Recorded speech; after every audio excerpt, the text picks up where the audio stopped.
Welcome back to Primetime News. Special welcome to our viewers on onespotmedia.com as well as TVJ International in the Cayman Islands.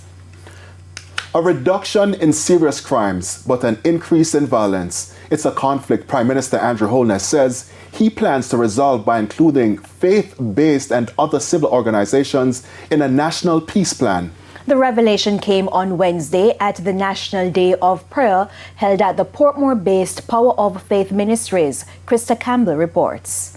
Political and spiritual leaders side by side at the Power of Faith Ministries in Portmore, St. Catherine for the 4th annual National Day of Prayer on Wednesday.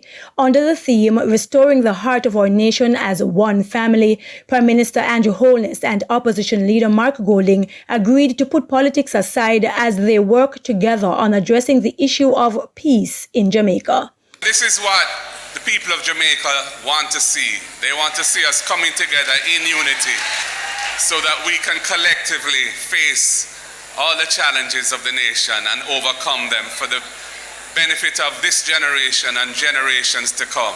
For Prime Minister Holness, the major issue all parties must work on is not so much with crime, but violence and conflicts. He relayed a conversation with a woman on New Year's Eve.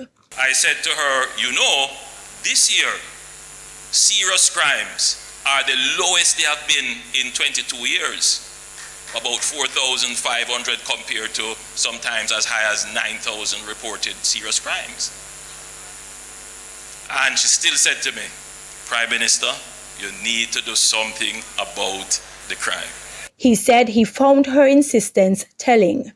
That though our economy is doing well, though we are building the infrastructure, though the statistic murders are going down, violent crimes, serious crimes are going down, how people feel, what they are being exposed to, what comes across on their social media, it is having an impact on our mental health. It is having an impact on how we perceive our well-being. And so he says the time has finally come to put years of talk about working with the church on a national peace plan into action.